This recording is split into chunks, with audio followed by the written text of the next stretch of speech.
Hello and welcome to another episode of the Iraqi Nutrition Podcast.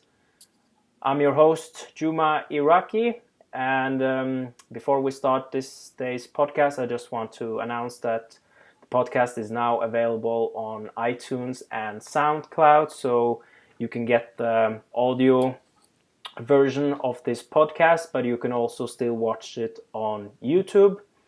Today's guest is Megan Bryanton, and we're going to talk about front squats and back squats.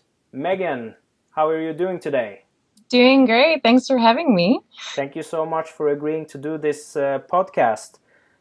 Before we dive into the questions, could you just give us a brief introduction about yourself? All right. So, my story, I guess you could say, started back during my bachelor's degree. So I grew up in Prince Edward Island, Canada. We were fairly limited in what you could specialize. So I was doing my bachelor's of biology, and like every other biology student, like, well, what am I going to do with that? Right? What am I going to do after I graduate? And then it wasn't until probably about third year university I was introduced to powerlifting. So from there, I went on and competed nationally, won a few titles, also got the opportunity to compete internationally. And it inspired my career direction to do grad school, focusing on physical education and recreation at the University of Alberta. So that's where I did my master's, and my project focused on squat biomechanics. So that stemmed from my powerlifting background, and why the squat? Basically because I sucked at it, right? I was naturally good at benching, pretty good at deadlifting, but I'm the type of person, I have the long legs, my torso is so short that my ribs basically touch the top of my hips. So I had some pretty ugly squat technique. When I first started lifting, I didn't know that was a bad thing. And then I started learning more on biomechanics and control of multi-joint movement, and I realized that, I was lacking. And I wanted to learn more about it. So I guess it was kind of more selfish purposes why I went to that stream. So from there, I had my master's. And then I went on to do my PhD. I switched streams a little bit, even though it's in Human Kinetics. And I'm still very interested in the control of, human multi-joint movement. I went from kind of the strength and conditioning stream to more the rehab. So I worked in a hospital and focused more on geriatric rehab. So looking at a very similar task, so the sit to stand, same sort of ascending movement, coordination of joints, but looking at people who have problems just doing a body weight standing from a chair. So currently waiting to defend that. It's a little bit of a waiting game. I have handed my thesis in, so just waiting for my defense date to be scheduled. And then from there, I'll be doing a postdoctoral fellowship at the University of Alberta in their rehab medicine faculty. Other than that, about myself, I'm also a CSCS, so I've been certified for the past, 5 years now. And for my training experience, other than just training myself and training in the gym, I've worked with from varsity athletes. So we worked with men and women's volleyball, field hockey, to just your average Joe, to people. So I worked in a physio clinic called Active Health Institute in Ottawa, where I did physio-mediated personal training. So people could come in if they had, lower back issues, or they had herniated disc or hip issues. Then I would work one-on-one with a physiotherapist, designing a program for them to, one, so that they could exercise, and two, to make sure they're doing it safely and help relieve their pain. Yeah. Interesting. Yeah. You also competed in something else, other than powerlifting? Yeah. So, powerlifting, I was very focused on, the squat, bench, deadlift. And then I realized, maybe I want a little bit more, wanted to include some aesthetic goals. So I've also Competed in a few figure competitions, more so just for the challenge. And I really wanted to learn more about like how my body responded to different type of eatings and cardio combinations. And I don't know, like cardio is the enemy for me, but it was just like a little bit of a challenge. So I was able to take some time off powerlifting during that time from competing, and then, switched it to more bodybuilding focus. And I loved it. Like I loved the challenge, loved the gains, but my heart is with, strength and conditioning. And even though I don't consider myself a powerlifter anymore right now, because I'm technically retired from competing, I might jump back into it. We'll see one of these days. But just general, consider myself like a strength athlete, whether it's bodybuilding, powerlifting, or any other type of cross training. Cross training, not CrossFit. Yes. Yeah, cross training. Yeah, okay. Emphasize that. Yeah, emphasize that. But when you were competing for, like you said, you switched them out of a bodybuilding training routine. Did you still keep the 3 lifts in your program, or? So one show I did my own like training. So I designed my own program. Another one I kind of I wanted to see like someone else's perspective, and how they would get me to train. But always kept my squat and my bench and my deadlift in, regardless if I did it the way that I would compete. So say like deadlift, I compete sumo. But maybe for a more bodybuilding type program and wanted less loading on my body, I'd switch to more conventional, because I find that in terms of hypertrophy, I get more gains from conventional than I do sumo. Gains is good. Personally, I guess. Yeah. Okay, Megan, that was great. Should we dive into the questions then? Like I said, today's topic is front squats versus back squats, and you have done a lot of research that's been published the last couple of years, especially on the squats. So first question is, like, based on a person's structure, is there anything that decides if you're better built to do a front squat compared to a back squat? So we've seen this before, seen people talking about it, and why some people have problems, staying upright when they're squatting, getting depth. And in terms of body structure, people, largely associated with your lower limb length or your femur length relative to your torso. So someone with long legs and a short torso, like myself, in order to keep, say, if you consider the center mass of the system, so of your body weight in the bar, in order to keep that over your feet, one, you have to allow more toward force, so leaning, for that position. And two, have problems getting into a more deep squat position, so below parallel specifically, because of those longer femurs or legs, you have to allow your knees to travel forward more. So that's going to require considerable flexibility, ankle dorsiflexion and hip flexibility. So in terms of comparing front squat to back squat, it's not that there's a trade-off.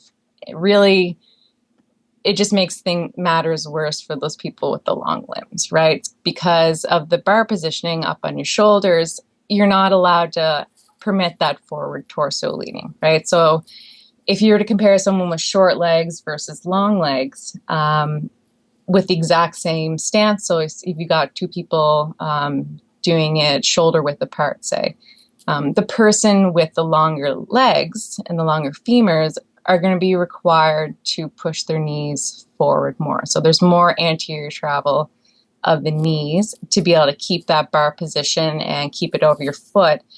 So it's going to require not only, the ankle flexibility to really push those knees forward, but also considerable quad strength. So the more forward you allow your knees to travel, the larger the knee extensor demands are. So people with long legs, they're at a disadvantage of squatting regardless, right? Someone with short legs, they're going to be able to adopt the front squat or the back squat more naturally.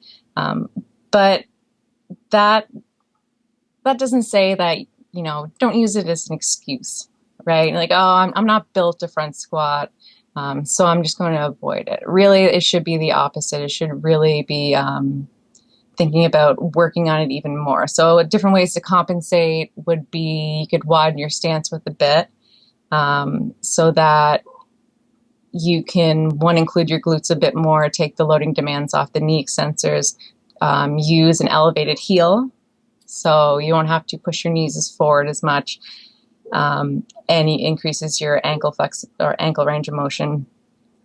And also thinking about that coaching cue that people say, like, think about sitting in between your legs, right? So pushing your knees not only forward but out, and make sure you're keeping that upright torso and keep the bar from falling forward. So yeah, just because you got long legs, don't let it use an excuse. Means that you just have to work harder at it. You should focus more of your time on the front squat. Excellent. What about involvement of the lower back in the different squat forms, like, for example, front squats and back squats? Is there any real difference between how much the lower back is in case you have, for example, back issues like back injuries? Yeah, for sure. So the more forward that the torso must lean, this is going to increase the back, so the lower lumbar extensor moment that is produced there. So the more forward that you lean, the greater, the shear forces that you're going to have on the lumbar spine. So your erectors and your lower back muscles do have to work harder in order to stabilize that lower back. So it's not saying that they're not working during the front squat. It's just they're not. There's less. They play a less of a role, right? Because there's less of that extensor moment required because you're more upright torso position. But you still have to make sure that you're activating them properly to just make sure that you're stabilizing that lumbar spine. So front squats, you can help deload your lower back. Excellent. I'm just asking because if, like, for instance, it's a follow-up to the next question I'm going to ask. In terms of if you're a power lifter, if you get forced because of lower back, you have a lower back injury and it is forced to switch over to a front squat, is there any conversion of the strength gains you get from the front squat to the back squat and vice versa? Yeah, so if you're specifically looking at powerlifting, so your back squat is your main lift. So where the goal is to move the most amount of weight as possible as you can relative to your body weight. And so it's going to be the primary focus of your training. In turn, the front squat can be considered more of an accessory lift to for someone in powerlifting.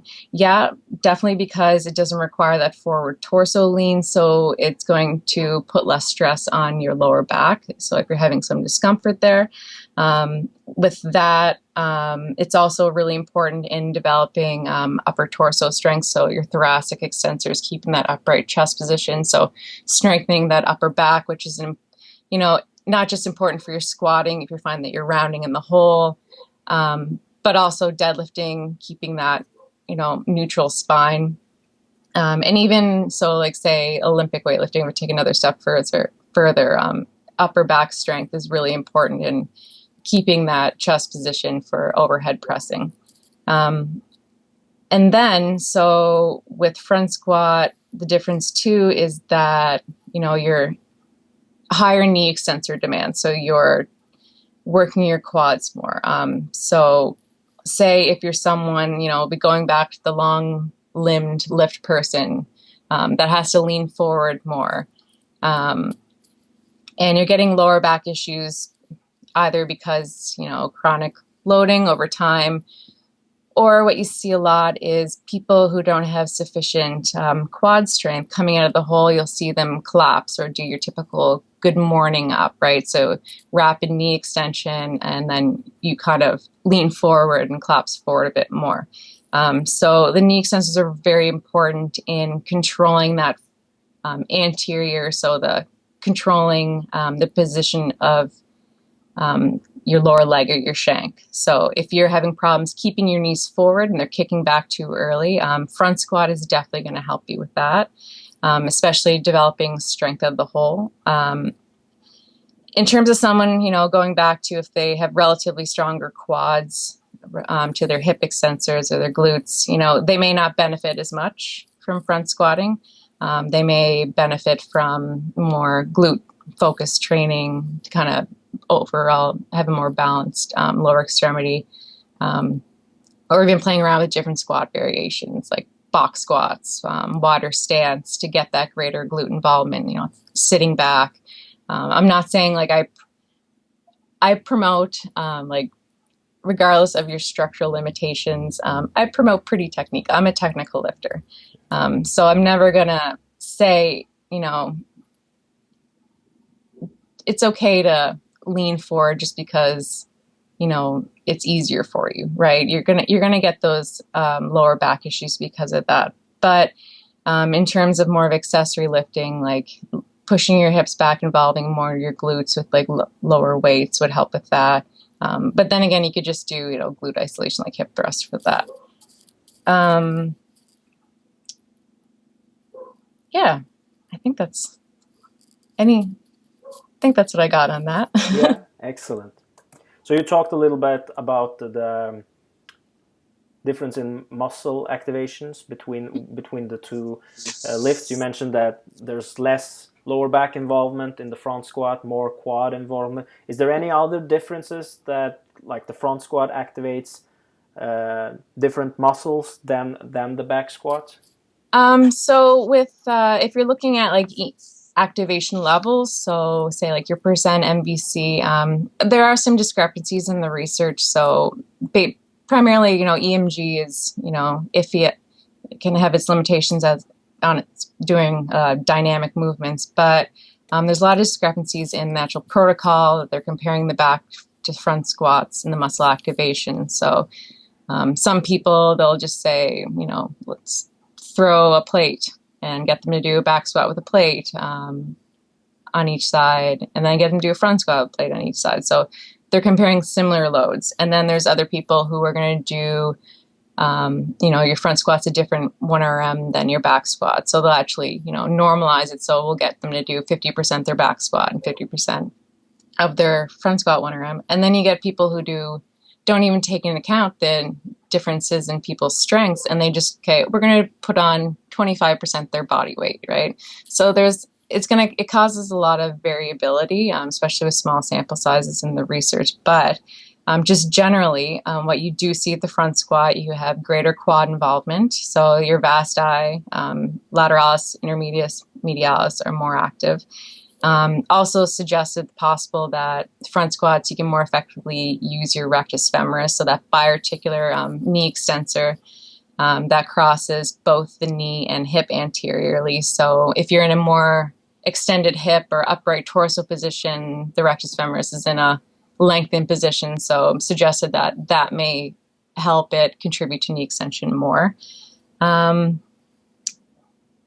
terms of, so like I said, strengthening your upper back, you see greater activity in your thoracic extensors to keep that upright chest position.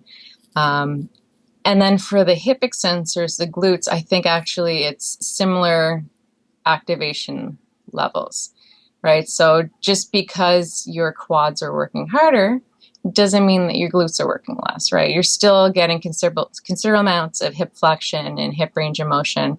And you also need your glutes to be active controlling your pelvis during the ascent there. And then in terms of the back squat, yes, like the more forward you lean, the greater the back extensor demands, and your erectors are going to have to be working harder. So that's where you see the higher activation there. Other than that, it's just basically goes back to the protocols. So if you're you can use heavier weights in the back squat. So you might get higher levels of muscle activation because you're kind of maxing out all the muscles, where front squat, you're using a lower weight. So you might, when you're comparing the two, so like knee extensor demands that might also confuse people a bit. So you're using less weight, you might get some less muscle activation when you're comparing the two movements. Okay, so if we compare the two exercises, let's say you have a person that's only interested in gains. He doesn't care about powerlifter. He just want to have an exercise that increases his squats. Would you say that front squats would be a better exercise for muscle hypertrophy compared to the back squat? So for just the quads, yes. So, I mean, there's so much exciting new research with learning about hypertrophy. So if you kind of like look at a metrics perspective, so if you have your training volume multiplied by your training load, you see that the higher it is, the more hypertrophy you get. So like you can work at lower percent MVCs, but if you have higher rep range, maybe you get same amount of hypertrophy. So if you're looking at it in terms of a muscle, and then going back to the muscle activation, if you're doing back squat versus front squat, same amount of reps, but you're activating the quads more during the front squat during those reps, then you're likely to get a greater training stimulus and more hypertrophy and more gains, I guess you'd say, on the quads. But that's not to say you can't achieve similar levels, right? So what we're seeing, especially during my master's research, is that to fully stimulate and activate the quads, it's more dependent on depth. So if your back squat technique is on point, you're able to keep an upright torso, you're able to go ass to grass, you're still going to get a lot of, training benefits for the knee extensors there. So, but then if you're someone that's having issues, properly activating your quads, and it's not just about like aesthetic goals. So, for example, people with knee osteoarthritis and post ACL injury, they have issues with quad inhibition. So no matter what they do, they try to get that perfect back squat technique, but they just can't. They're shifting their loading demands to the hip extensors. Those kind of people are really going to benefit from front squats because it's forcing them to use the muscles properly and stimulate growth there. I actually feel a bit sad for the front squat because people love to back squat, but nobody seems to like the front squat. And it's because you got to check your ego, right? Like you can't lift as much and you can't put as many plates on the bar. It's a technical lift, not a max lift, right? Yeah, exactly. And I think even though that the back squat is still a technical lift, I think there's more things you have to be careful about with the front squat, because I think that mistake that people do when they start to learn the exercise is that they don't learn the proper technique, and you can probably get away with that when the load is not that heavy, but as soon as the weight starts to increase, there's more things that can go wrong. Yeah, exactly. So especially with having your torso upright and not tilting forward, I see that with a lot of people at the gym, that as soon as the weight starts to go up, it's pretty difficult to keep your torso up if you haven't done proper technique. Yeah. And not even just your torso, it's the slouching, right? Yeah. They're rounding up the upper body and their elbows, like coming out of the hole.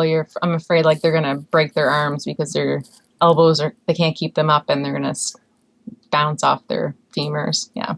Exactly. But what are like we talked about the importance of keeping your torso straight when you do the front squat. What are other mistakes that you see people do in the front squat? So other than going too heavy, a big issue people are always complaining about is so like their wrist mobility, right? Their wrists are hurting, but in most cases it really doesn't even have anything to do with their wrist. It's issues with their ability, so like their bar position or their ability to keep their chest up. So if you're caving forward, it's going to be putting strain on your hands. That, or they're actually using their hands too much. So if you have the bar racked properly in a front squat on your, not even just on your anterior delt. So I was always told, if you feel like you're going to pass out and you're being choked, it's in the perfect position, right? So your hands are just there. So if you're doing the Olympic style squat and you don't want to, you want to learn how to do that versus the arms crossed across your chest, you only really need one or two fingers. Your fingers are just there. Your hands are just there to balance the bar so it doesn't fall. Not forward, but doesn't go side to side, right? So if you're using your hands too much to hold it up, you're going to get some wrist issues there. So other than the bar position, if you can't keep your elbows up properly, right, so you're going to get some wrist issues, and you see people not able to get that front rack position properly, and that has to do with a lot with muscle tightness, not just like in the what you think like your shoulders, your delts, but specifically your lats, right? So if your lats are too tight, you can't get your elbows up high enough and really extend that upper arm, as well as your triceps. So people who can't keep their elbows up, would benefit from stretching their lats, stretching their triceps. And then if, you're doing all that right and you're still having problems and your wrists are hurting, it's more likely to do with your thoracic strength and mobility. So, you hear people talking about like T-spine mobilization. So they're talking about the thoracic portion of your upper back, and they're unable to really get that more extended big chest position because they don't have the range of motion. And two, they don't have the strength to maintain that range of motion. So especially if you're hitting the hole, you got that quick change in direction. If you don't have the upper back strength to keep your chest up, everything's going to collapse down, right? So making sure you're able to get that position is really important. And the whole bar position is what people do primarily focus on with front squats versus back squats. But then again, another thing I see with people is, like I'm doing front squats because I want to get my quad gains, but don't forget about your glutes, right? Your glutes are still important. There's still hip extension going on. You still have to rotate that thigh to get an upright position. It's all really important in controlling your pelvis, like I said. But also with front squats, the greater the knee extensor or quad demands, the more there's going to be an anterior pull on your femur in your hip socket. So you got to really make sure that you're keeping tension in your glutes to counteract that, or you're going to end up with some bad anterior hip pain. And the last thing people always forget about is, squatting, there's hip extension and knee extension, but there's also ankle plantar flexion, right? You're also extending at your calf.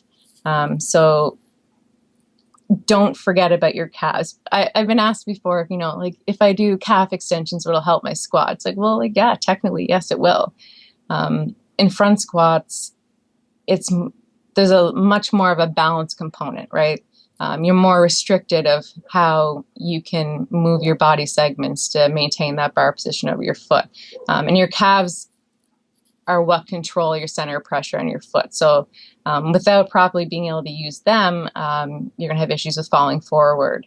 And then also because it's a closed kinetic chain movement, your ankle plantar flexors, so your calves are actually assist your knee extensors in rotating your lower leg or shank more vertically. So let them help, right? Don't forget about your glutes. Don't forget about your calves. Just like don't get so focused on quads. That's great advice. Follow-up question on the grip. Is there, like, because you have the grips that you talked about with the two fingers, you have the crossover, more of a bodybuilding type of way of doing it, and you also have people that actually just use straps on the bar to keep their elbows up. Is there any difference there, or should you just do what feels most comfortable or makes the exercise? Is there any difference between what type of grip you actually use? You can think of it like a progression. So if you can't get that proper front rack position with your hands, so Olympic style, you know, what I do when I'm teaching the front squat is I get people to do Frankenstein squats first. So actually with their hands fully extended out in front of them, right? So it's really going to teach you to keep your chest up and make sure that the bar is in a properly racked position, right? So then once you get that movement set and you want to, take it a bit further, then try the crossed arms, right? Play around with your shoulder flexibility. I mean, just because you can't get that front rack position like Olympic weightlifter doesn't mean you shouldn't try to, right? And then, then you can use the straps because you are getting a little bit more of an upper elbow position. So your elbows are up more. But, that's going to challenge you to keep them up more versus if your hands are crossed in front of you, you don't have to worry about your elbows really hitting your legs. So if you're switching to more elbows up with the straps, again, making sure that you have that range of motion in your shoulder to be able to keep them up and the strength in your upper back to keep it up. So you prevent, your elbows from hitting your thighs or collapsing forward. But then if you can use straps, like, just try shortening the leash like a little bit every time, stretch your triceps, stretch your lats a little bit, try to get that one finger touching the bar, maybe widen your hands out slightly. If you have it in the proper position, like I said, you don't even need your hands, right?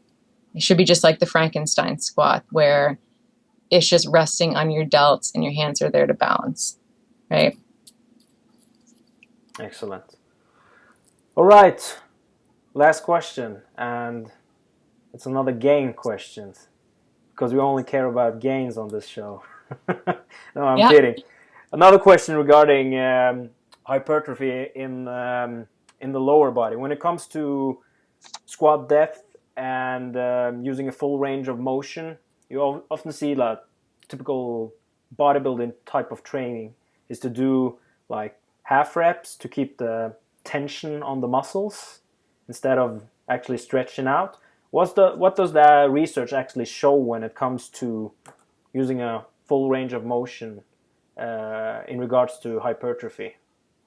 Oh, it's kind of like that they're contradicting themselves if you want to do like a partial because you can keep tension in the muscle because, like I'm not really I've done some bodybuilding shows, but from what I've heard, it's like you want to work the muscle through its full range of motion, right? Just because you're going deep doesn't mean that you can't keep tension throughout the entire range of motion, right? So technically, if you have a full range of motion, you're working the muscle fibers through, not only through that full range of motion, but you would, I guess, have that greater time under tension, right? Because the movement's longer. In terms of strength, and especially like your quad gains we were talking about, so if going back to my master's research, what we saw was the most effective way to really stimulate and make your quads work hard is going full depth, right? There's a depth effect for the relative muscular effort of the knee extensors, where the hip extensors, so your glutes, your hamstrings, it was more so a load effect. So to really overload those muscles, you would increase the barbell load to fully kind of stimulate and train those. So if you go back to your basic personal training courses, they talk about the SAID principle. So specific adaptations to impose demands, right? So it's going to depend on your goals. So a bodybuilder, say, I can understand if you have, it's all about proportions. So if you have disproportionately gigantic quads compared to your hip extensors, then maybe, aesthetically, you may benefit more from partials and going up heavier in weight than going full range of motion where you have to kind of check your ego and go lighter.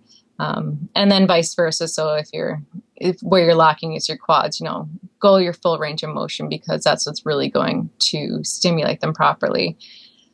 And then going from other sports, so vertical jumping, strong vertical component, what they've seen, so like Hartman's study, they saw that deep back squats and front squats were superior to quarter squats in improving vertical jump performance. But then you look at a movement with more horizontal components, so like say sprinting, where they see that partials are actually more effective in improving, say, like your 40-meter sprint times because you can get that. You need more large forceful contractions of your hip extensors, your glutes, to really maintain that peak speed and increase your stride length. So with that, doing partials, you can, or not going below parallel, you can handle heavier weights and kind of stimulate growth in those muscles and strength gains more in your hip extensors for that sport. So that's kind of led to two different trains of thoughts. So you're going to have people preaching this and then that, but it's really, what is their focus? What are your intentions, your goals? But basically, if you do half squats, you're going to be really good at half squats. Yeah, you can handle heavier weights, but if you do full squats, you're going to get better at doing full squats, but you're not going to be working with as heavier weights, right? Just because you do half squats and you're used to having more weight on your back, it's not going to transfer over to do full squats. So you're not going to have the strength in your full range of motion.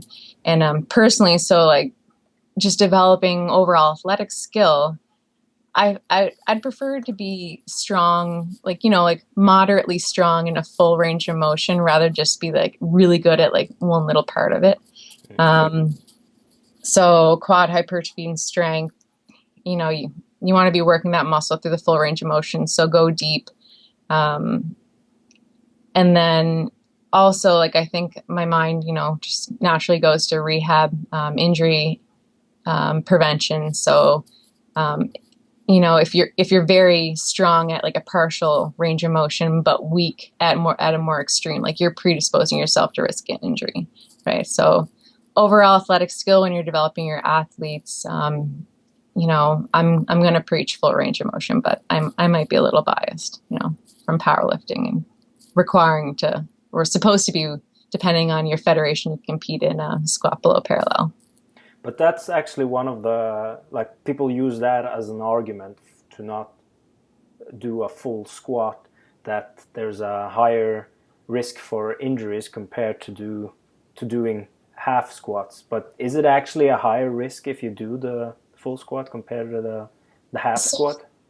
Yeah, that's just one of those things that's really perpetuated through the industry, because for a while, our opinions and what strength and conditioning coaches use, it's going to be based on our current knowledge, right? So just because we didn't know the stuff, 20 years ago, doesn't mean we were wrong. It's just we were working with what we knew at the time. So now what we're seeing, the importance of knee stabilization and quad strength, right? So you want to be squatting deep to really elicit those strength gains there. That and the lower you squat and the deeper flexion you get into, it's actually what they're showing is that your knees are actually more stable, right? So the more compressive forces that you have, the femur on the tibia pushing down those the menisci, then it's actually stabilizes the joint more. So your knee joint is actually, what they're saying, is more stable in a flex position than you are in, say, a half squat position, right? And I mean, part of that could be going to glute strength. So if you can't properly control your upper leg, your thigh, your femur, you'll get your adduction, internal rotation. But also if you just are trying to demonstrate this to someone, like you're promoting the deep squats, get someone to go in like a quarter squat position and get them to move their knees. Like your knees can wobble in and out, right? And then get them to go to a full deep squat. You can't get that, right? You can't get that knee in kind of wobble like you can in a more, upright position. So especially a lot of people just like, I have a physio friend who's also was a fairly high level Olympic weightlifter, and she's like, make sure you say this, like you tell this, or like she'll kill me if I don't mention it. So, like people are saying it's, pushing your knees forward and squatting deep is so bad for your knees because it increases the shear forces. But as long as you're balanced properly, so if say, like your weight on your foot is properly balanced kind of in the center of your foot rather than your heel, right around more closer to that, joint reaction force where your knee is pushed forward, it's going to be safe for your knees, right? I think just, people who can't squat deep and they want to squat heavier, they make up excuses like, oh, it's my bad for my knees, right? So yeah, exactly. The research, it doesn't actually support it. Yeah. Okay, Megan, thank you so much for that great interview. You really know your squat research, so it was great to have you on. For everybody who's listening, like I mentioned, I will continue publishing the podcast on YouTube, but you can also find them on iTunes and SoundCloud now. Megan, once again, thank you so much, and I hope I can bring you back on the show once again, so we can talk about the other two lifts in powerlifting. Yeah, for sure. The ones that I'm actually naturally good at. That yeah, exactly. I'm less known for. Yeah, for sure. Yeah, would be great to bring you back on. So thank you so much, and hope you continue having a very good day. Great, thank you.